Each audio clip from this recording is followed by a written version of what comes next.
My sister abandoned her newborn at my doorstep and vanished without a trace. My parents coldly said, "She's your responsibility now. I raised that child alone for 10 years. Then suddenly, they dragged me to court, claiming I'd kept them apart and demanding custody. When the judge asked if I had anything to present, I passed him a sealed folder. His expression changed instantly. "Do they even understand what this means?" he asked quietly. I nodded, stood up, and prepared to reveal everything. The rain assaulted my roof with a vengeance, each drop a hammer blow, as if the storm itself held a grudge against my little house in Crestview, Colorado. I sprawled on my sagging couch, wrapped in my faded Broncos hoodie, the one that's soft from too many washes, scrolling through freelance graphic design gigs on my laptop. The world outside was a blur of gray and fury, the kind of night that begs you to burrow under blankets and forget everything. My name's Jenna Perez, and I thought I'd left drama behind when I fled Denver's suffocating expectations for this quiet mountain town. But drama, it seems, has a way of tracking you down. A knock sliced through the thunder, sharp and insistent. I shuffled to the door, expecting a neighbor desperate for sugar or a drenched delivery guy lost in the storm. Instead, I found a baby carrier on my porch, soaked through, abandoned like a forgotten package. Inside, a tiny bundle nestled in a pink blanket, her dark eyes locking onto mine, steady and unnervingly calm, as if she were judging my worth. My heart stuttered, my breath caught in my throat. "Hello!" I shouted into the howling night, but the only answer was the screech of tires tearing down the street. A soggy note flapped in the carrier, pinned by the wind. My hands trembled as I snatched it, recognizing my sister Claire's jagged handwriting instantly. "I can't do this. She's yours now, Jenna." Claire, my older sister, the human hurricane who thrived on chaos parties, toxic boyfriends, and vanishing acts when life got hard. Growing up in Denver, our parents were obsessed with their country club image, their perfect Sutton family facade.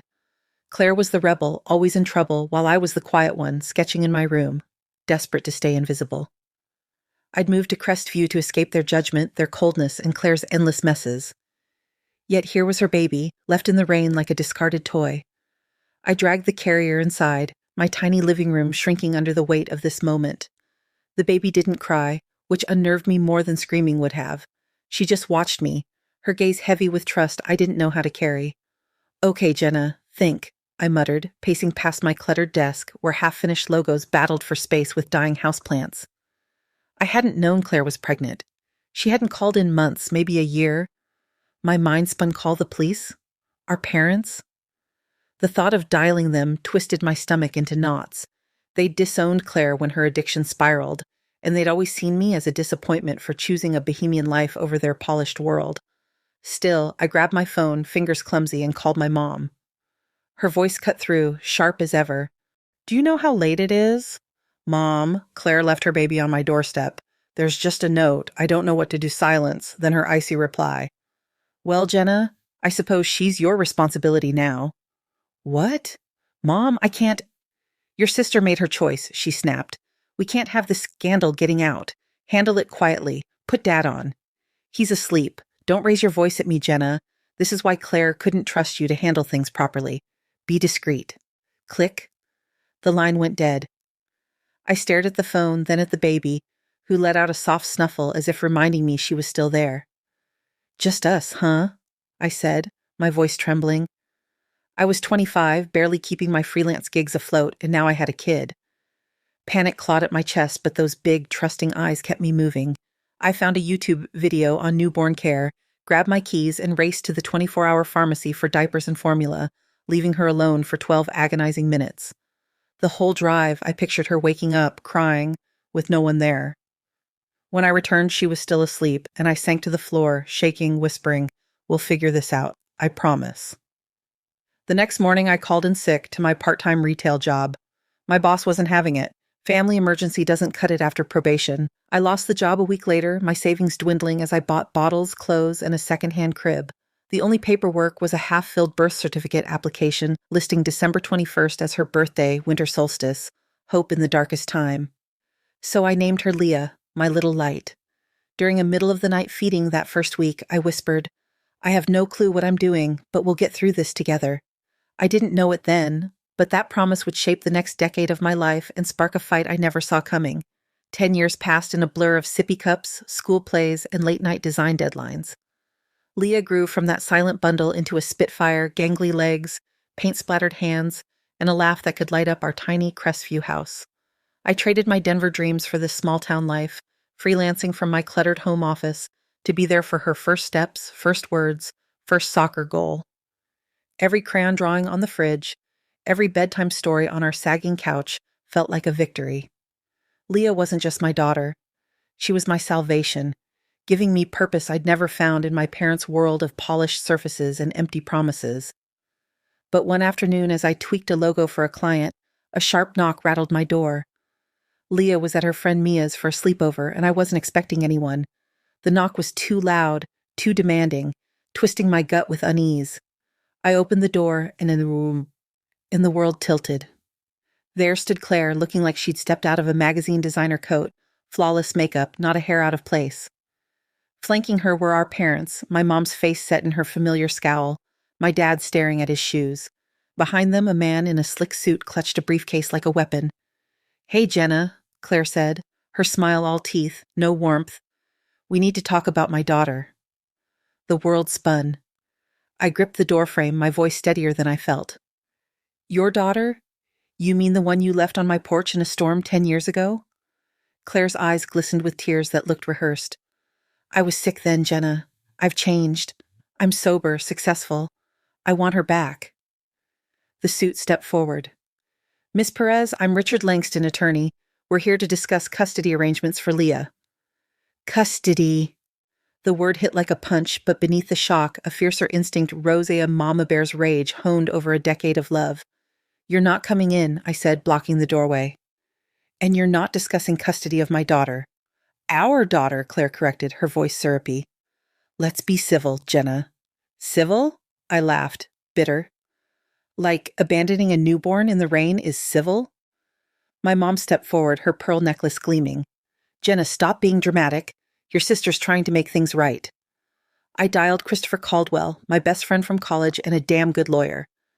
His blue pickup rolled into my driveway minutes later, and he strode up, all calm confidence. "Perfect timing," Langston said, his smile tight. "I was about to present custody filing papers." "Then present them to me," Christopher said, stepping beside me. "I'm Miss Perez's attorney." "You knew this was coming," my dad muttered, finally looking up. "No," I snapped. "I just learned not to trust any of you." We ended up in my living room, Christopher insisting it looked cooperative. He sat beside me on the couch while Claire, my parents, and Langston perched on chairs usually buried under Leah's art supplies. Langston spread papers across my coffee table. "My client has been sober for 3 years, has a stable home and a thriving career. She's ready to parent." "Sober," I said, staring at Claire. "You were using when you had her." Claire dabbed her eyes with a fancy handkerchief. "I was in a dark place, but I'm better now. I can give Leah everything she deserves." "Everything she deserves?" My voice shook. "She deserves a mom who didn't ditch her. She deserves grandparents who didn't call her a scandal. She's got straight A's, plays soccer, loves painting." "Did you know any of that?" "No, because you've been gone her whole life." "We tried to be involved," my mom cut in. "You pushed us away." Christopher raised a hand. "Let's stick to facts. You're claiming Jenna alienated Leah from her family. That's a vague accusation." "We have proof," Langston said, pulling out more papers. "Refused calls, ignored invitations." "Funny," I said, standing. I walked to my desk, unlocked a drawer, and pulled out a folder thick with 10 years of proof. Voicemails, texts, emails. "I've got evidence too. Every time you ignored her, every time you called her a problem." Claire's face flickered with something fear, maybe. "What are those?" "Insurance," I said, against exactly this. Christopher scanned Langston's papers. "They're requesting full custody, Jenna, with supervised visits for you." "Like hell," I said, my voice low. "Get out, all of you. Christopher handles this now. You can't keep her from me." Claire stood, her polished mask cracking. "She's my blood." "Blood?" I pointed to Leah's paintings on the wall. "Where was blood when she had a fever at 2 and I stayed up all night? Where was it for every scraped knee, every school play? You don't get to waltz in now." Langston smirked. "We're prepared to go public. The press loves a mom fighting for her stolen child." "Stolen?" Something snapped. "I've got your note, Claire. Want me to show it to the press?" My mom grabbed Claire's arm, steering her out. "This isn't over, Jenna. You've always been selfish." They left, Langston's briefcase swinging like a threat. Christopher stayed, his face grim. They're playing dirty. You ready for this? I pulled out a USB drive, years of documented neglect inside. They have no idea how ready I am.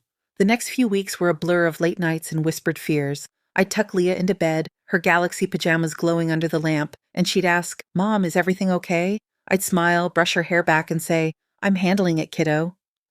But inside, I was terrified. Claire and my parents weren't fighting for Leah.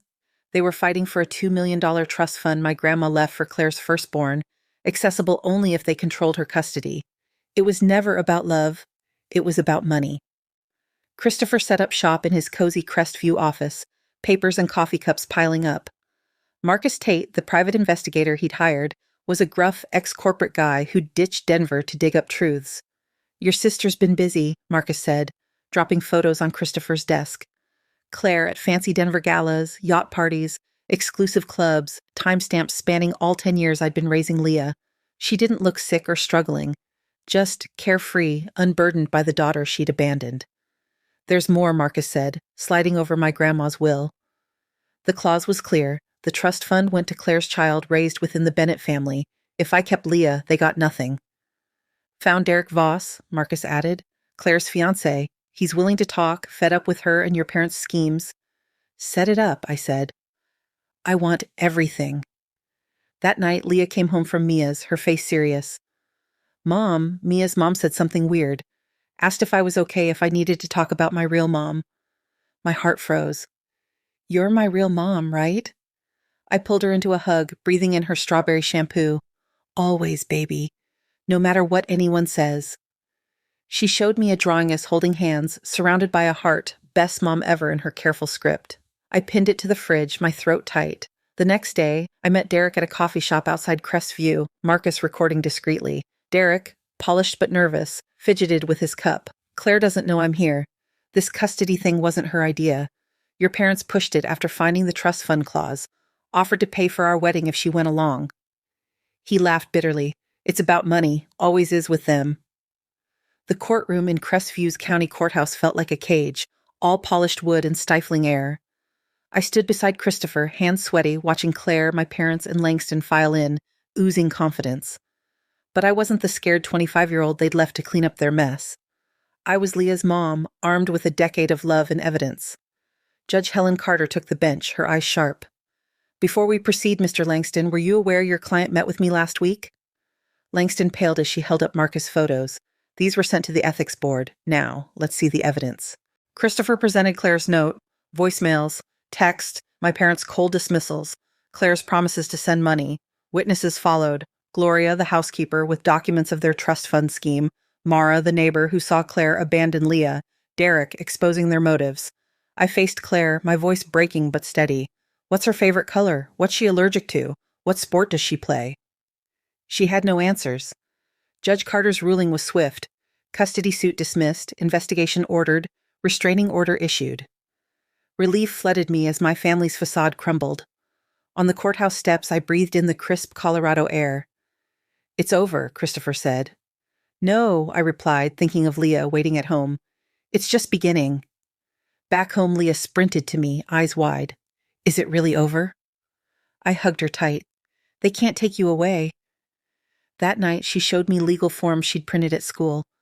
"I want to be Leah Perez, like you." Tears spilled as we filled them out, her choice sealing our bond. Later, I opened my laptop, finalizing the adoption petition. Leah curled up beside me, sleepy but sure. "You're my mom." The universe got it right the first time. Family isn't born, it's fought for, chosen daily. Through storms, fears, and victories, we'd chosen each other, and that was enough.